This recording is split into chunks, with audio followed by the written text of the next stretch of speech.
2001 was not initially so inscrutable. The original cut even featured interviews with scientists and futurists like Freeman Dyson, of Dyson Sphere fame, and an explanatory voiceover was kept until the very final draft of the script. When Kubrick informed Clarke near the end of production that he intended to tell the story without any narration whatsoever, Clarke wrote back that he was, quote, rather upset.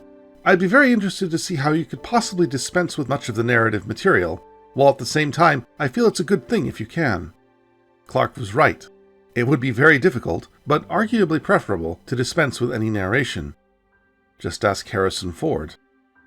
Both Clarke and Kubrick agreed that they wished to stay away from the cliché of the, quote, pathetic papier-mâché monster seen in earlier sci-fi films, but as the production progressed, Kubrick felt freer to excise any obvious or certain explanations whatsoever, consigning them to Clarke's novel. Quote, I prefer to present a non-specific result for the film. Maybe it will work for the book. The non-human intelligence driving the plot was originally your standard alien. Clarke had even suggested Kubrick that they might be artificial life forms that viewed organic life as a disease, an idea Kubrick found cute. Over time, the aliens went from humanoid to completely inhuman to not in the film at all. There is a rule of thumb in filmmaking. Show, don't tell. This film takes that rule to its absolute extreme. Nearly all of the information in 2001, and all of the information for its first and last half hour, is conveyed entirely visually. The reason for this was summed up rather succinctly by Kubrick. Quote, shitty simplicity. The more you explain a narrative, the more simplistic the narrative becomes. Tied to a specific track, it keys the audience's mind to feel a certain way. I don't want to spell out a verbal roadmap for 2001 that every viewer will feel obligated to pursue, or else fear he's missed the point, said Kubrick in an interview for Playboy. You're free to speculate as you wish about the philosophical and allegorical meaning of the film, and such speculation is one indication that it has succeeded in gripping the audience at a deep level. By leaving the ultimate resolution ambiguous, the film allows the audience to contemplate the unknowable, to confront the idea of a cosmic intelligence far beyond their ability to comprehend. The genre of science fiction, at least in cinema, has always been driven primarily by spectacle rather than narrative, and as such has often been described as mindless. Kubrick employed the spectacular to evoke not mindlessness, but the unthinkable. As Kubrick noted, the entities we confront in the film are incomprehensible, therefore the imagery should be as well. By stripping down the plot as much as possible, Kubrick turned what is a weakness of science fiction, a focus on ideas and world building over narrative and character, into a strength. For those who preferred their plot lines resolved and their ineffabilities effed, there would always be Clarke's novel. Clarke noted that many of 2001's most ardent fans have derided his novel for stripping away the film's mystery, but he says he has no regrets for having done so. Perhaps, however, it would be better to see the novel not as an explanation of the film, but as one interpretation among many. In truth, there are probably as many interpretations of 2001 as there are viewers, but over time, three intertwining threads have spun themselves from the hubbub. The theme of the Superman, the theme of myth, and the theme of technology.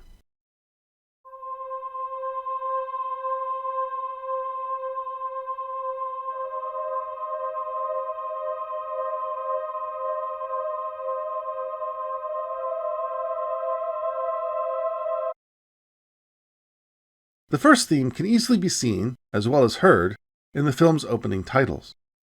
The opening shot depicts a sunrise seen from a god's eye view above the solar system, or rather to the side of it since the Earth orbits the Sun horizontally. Most people know by now that the music playing during the scene is taken from the tone poem Also sprach Zarathustra, or Thus Spake Zarathustra, by Richard Strauss, though it has become so associated with 2001 that even people who've never heard of the film have probably heard that piece used to reference it. This, for instance, is what I watched as a kid on TV in the early 80s.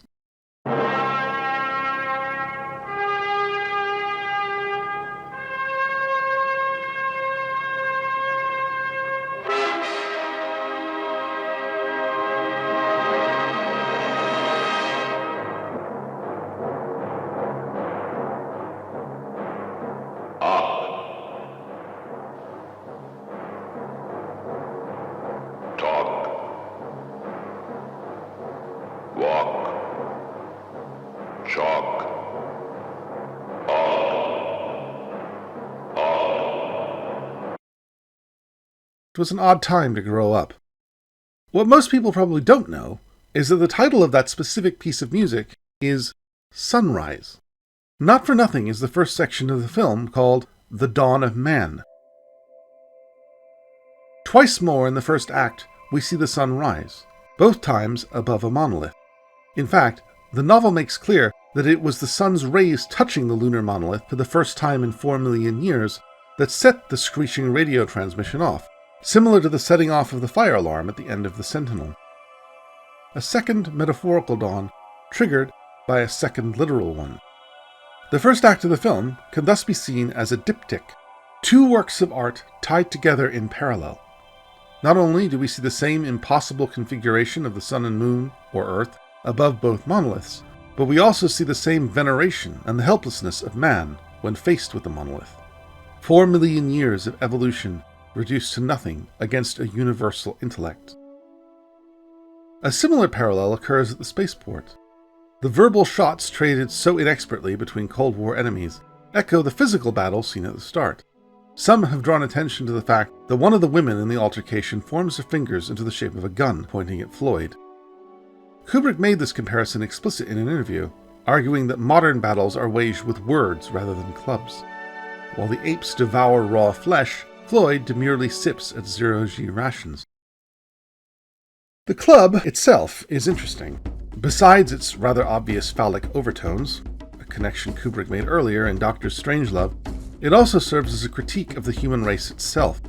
The first tool is also the first weapon and the first murder machine.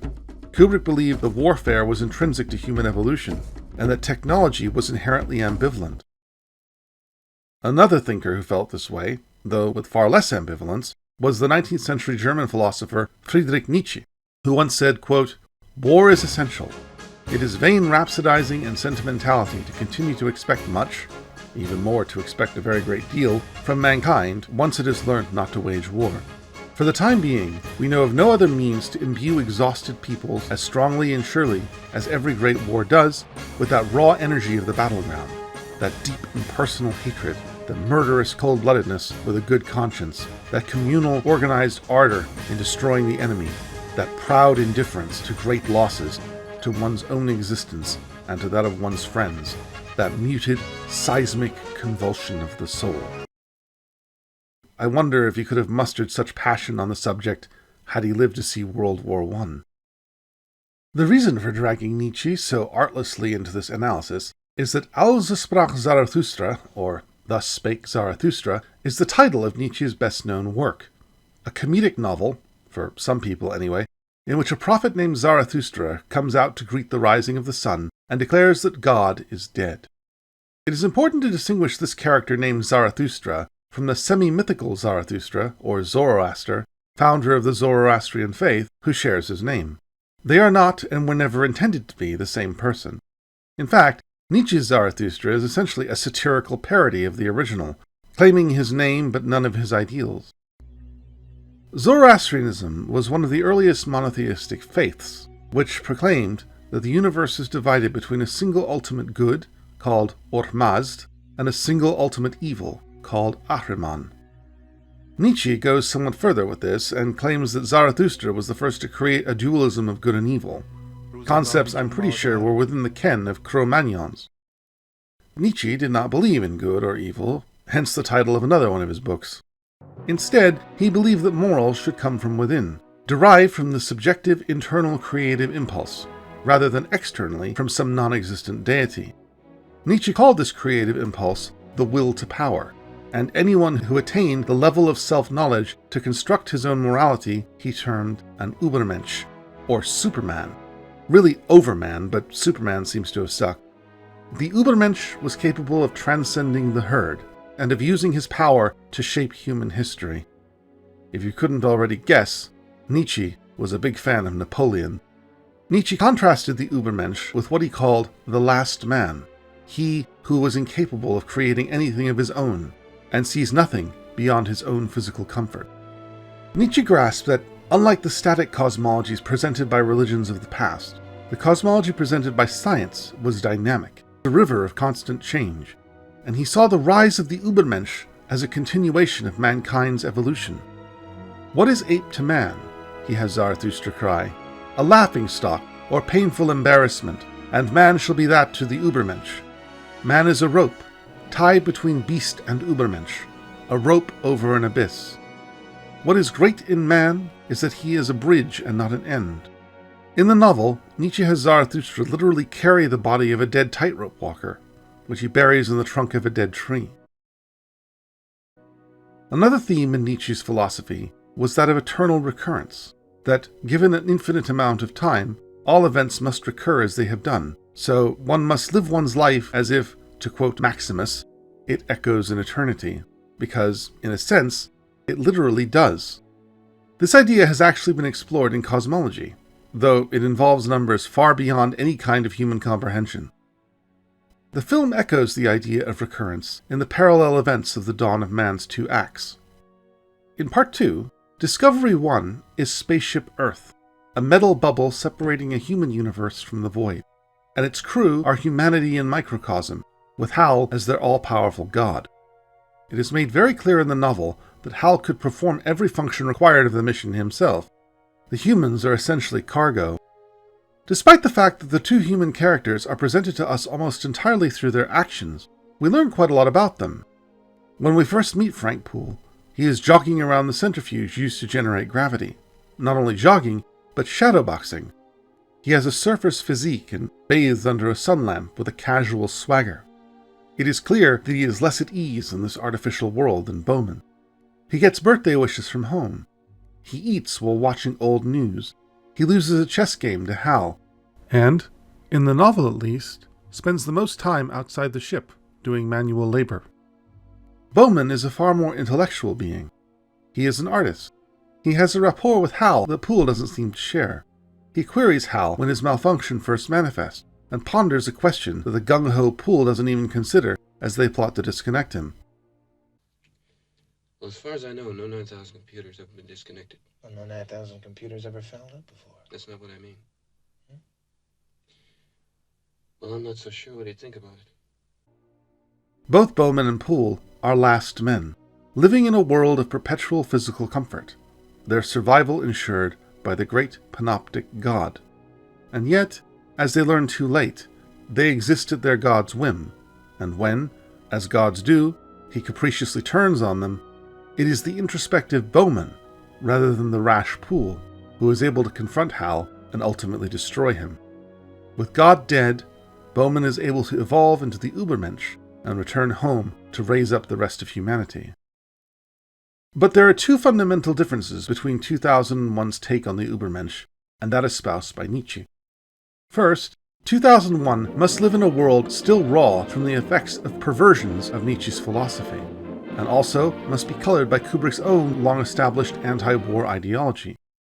The more obvious militaristic elements of the initial script, the Bone satellite was originally intended to be an orbital nuclear weapons platform, and the Star Child was meant to detonate them all at the end, a feat which still occurs in Clarke's novel, were abandoned for being too similar to Kubrick's previous film, Dr. Strangelove. However, subtle echoes of it remain. The arrangement of Sunrise, heard in this film, is conducted by Herbert von Karajan, the favorite conductor of Adolf Hitler. The second difference is that, while Nietzsche saw ascension to a state of Übermensch as a purely internal process, guided solely by the will and creativity of the aspirant, the ascension seen in 2001 is clearly not internal, but guided, perhaps even initiated, by a higher form of intelligence. Call this intelligence what you want. Aliens, gods, hyperdimensional beings with the power to shape our body and mind. Ultimately, it is a distinction without a difference. Humanity's will to power brings it from ape to spacefarer. But whatever transition takes us beyond our current state is handed to us by others. Arthur C. Clarke famously declared that any technology sufficiently advanced is indistinguishable from magic. 2001 offers us technology so advanced it is indistinguishable, and perhaps inseparable, from the works of gods.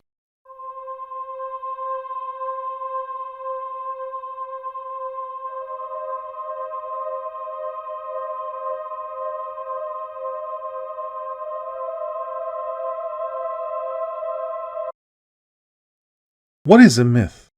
It is a word that has been much abused in recent centuries.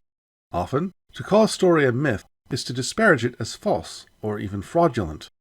But this is a very selective definition of what is a much more profound concept. A myth is a story that is not only an exploration of how things came to be, but of how those events reflect on the morals and values of the storytellers. The myth of the frontier, as told in folk tales, pulp novels, and cinema, says much more about the values of 20th century America than the bloody, ragged, haphazard historical account ever could.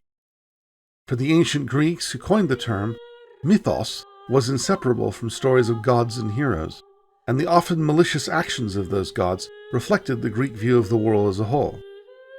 The story of the abduction of Persephone by Hades, for instance, is not only an explanation for the dearth of winter, but a model for the expectations, fears, and despair inherent in giving up a daughter in marriage. At a time when women were expected to die in childbirth, handing a young girl to a husband was often treated as a form of death. The creation myth of Genesis, perhaps the most widely known myth in existence, tells not only of the formation of the universe, but also acts as a justification for established hierarchies: man above animal, husband above wife, animal above plant, within Judaic culture of the time.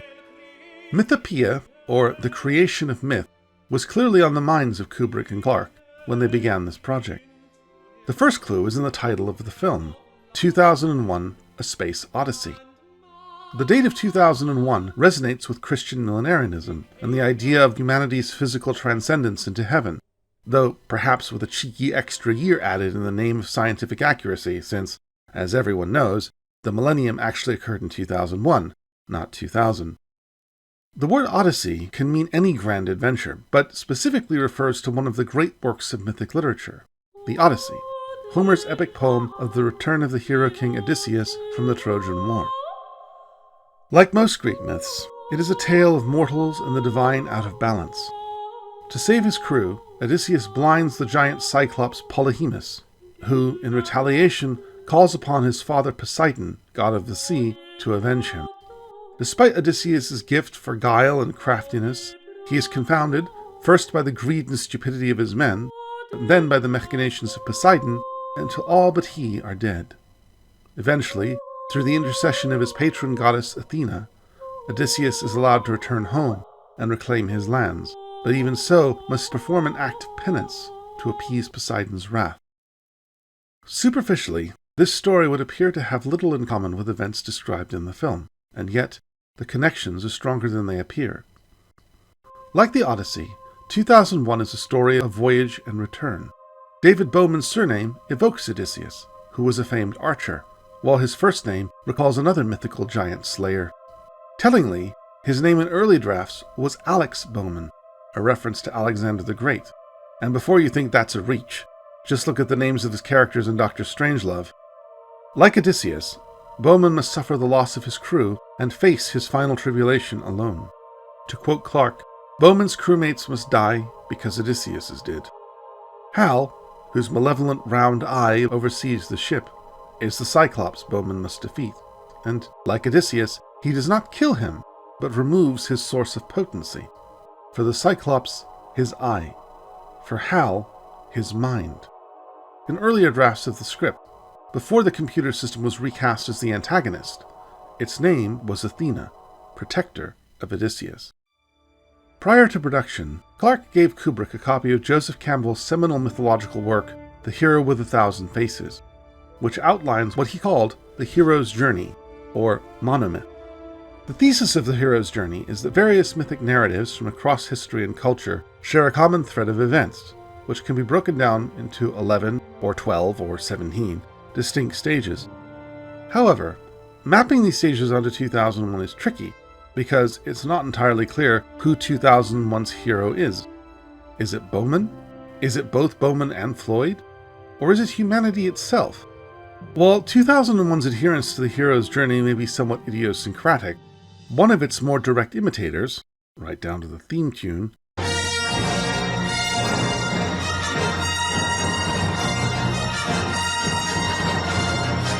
follow the formula far more slavishly. So here is an attempt to illustrate the stages of the hero's journey, where possible with 2001, and where not, with either its flashier stepchild or one of its many inspirations. 1. The call to adventure. Here the hero, a male, usually of both mortal and divine heritage, is called away from his everyday life and forced to confront a grander vision of the universe. 2. The refusal of the call. The hero turns away from the wider world he is shown, seeking to return to his normal life. Invariably, he fails. 3. Supernatural aid. The hero gains some powerful tool, usually a weapon, often bestowed by a mentor figure. 4. The crossing of the threshold. The point at which the hero moves from the mundane to the dangerous outer world. 5.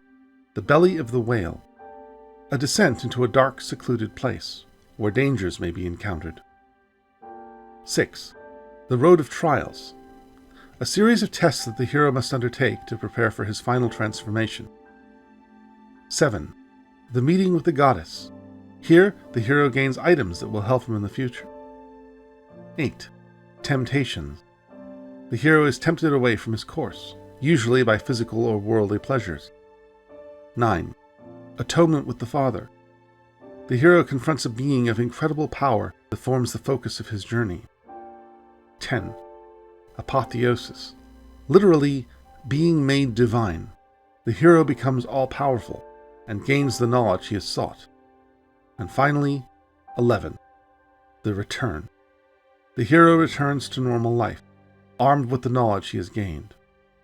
Stanley wanted to create a myth, said Clarke in an interview, and I think he succeeded.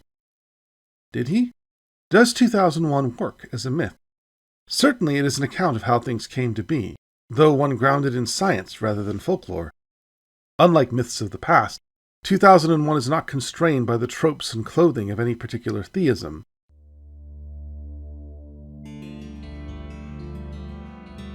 I will say that the God concept is at the heart of 2001, Kubrick said in an interview, but not any traditional anthropomorphic image of God.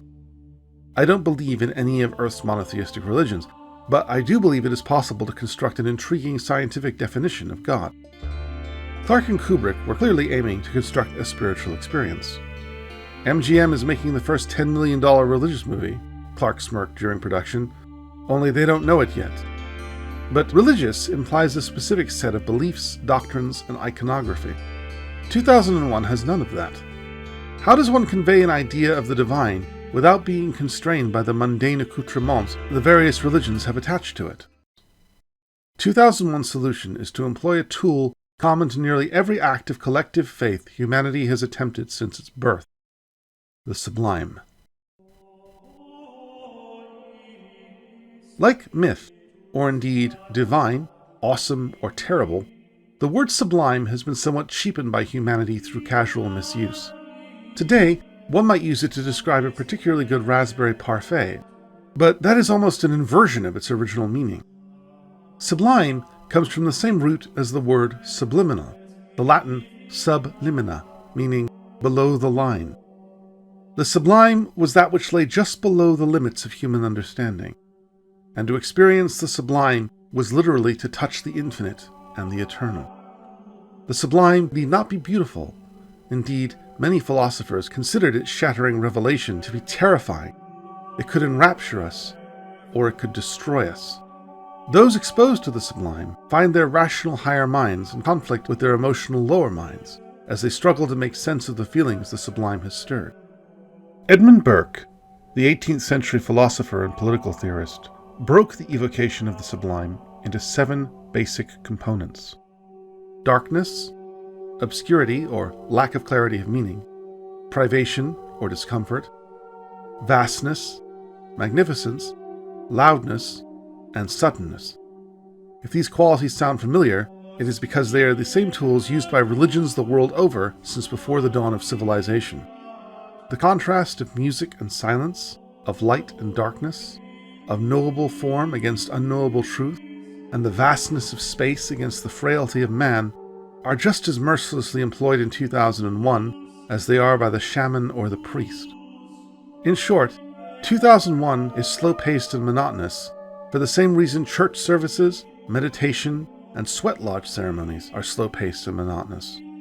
The goal is to draw the participant into a specific state of mind, often called sacred space or sacred time, in which the mundane becomes otherworldly, and the cares and distractions of the outside world are slowly bled away, opening the mind to wider, cosmic possibilities. Kubrick forces his audience into a kind of spiritual uncanny valley, subtly playing on our subconscious experience of the religious and the divine, while at the same time skewing it ever so slightly. The monolith, though both literally and figuratively iconic, is simultaneously an icon of everything and nothing. Originally conceived, as in the Sentinel, as a translucent tetrahedron, Kubrick gradually reformed it until it became a simple wooden block painted black. And yet, in its very blackness, it conveys the promise of the black hole, of higher dimensions, other realities, and knowledge beyond our understanding. Its simple, planar design recalls the geometry of crystals, blurring the line between technology and nature. It resembles a door, offering passage to new realms, but it consumes the light around it, making it threatening. The music of Ligeti very deliberately evokes the polyphony of Christian choirs, whilst at the same time appearing alien and strange, drawing on far older forms of singing.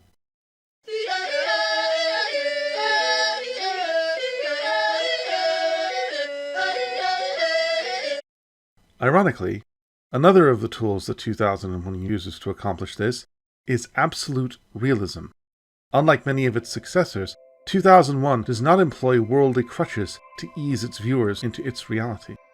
Its ships do not emit noises in the vacuum, nor do they make wide, sweeping turns as if they were flying in air.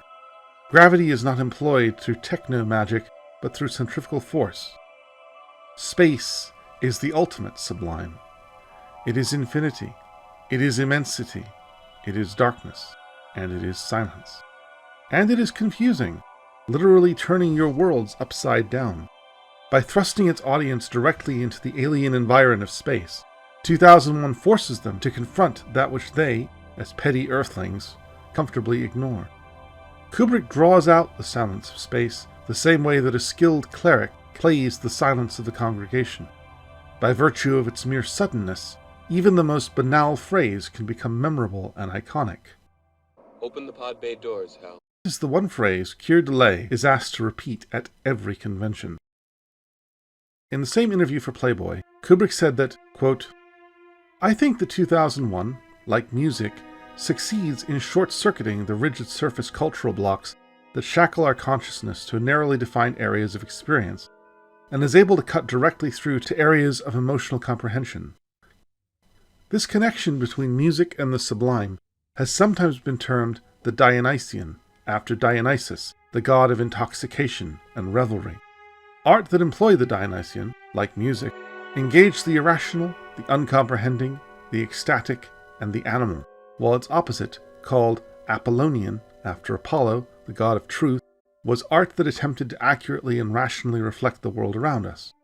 Nietzsche preferred the Dionysian to the Apollonian, saying in The Birth of Tragedy that, quote, "Language can never adequately render the cosmic symbolism of music, because music stands in symbolic relation to the primordial contradiction and primordial pain in the heart of primal unity, and therefore symbolizes a sphere which is beyond and prior to all phenomena. Rather, all phenomena, compared with it, are merely symbols." To affix any comprehensible image or narrative to the ending of 2001 would be to render it Apollonian, and thus less sublime. Quote, "If it stirs the emotions and penetrates the subconscious of the viewer," Kubrick told Joseph Gelmis, "if it stimulates, however inchoately, his mythological and religious yearnings and impulses, then it has succeeded." During production, he said, "If the sequence is to be as wonderful as I hope it can be, it will take a great effort. We are, after all, thinking the unthinkable." But if 2001 is indeed a myth, then what morality does it espouse?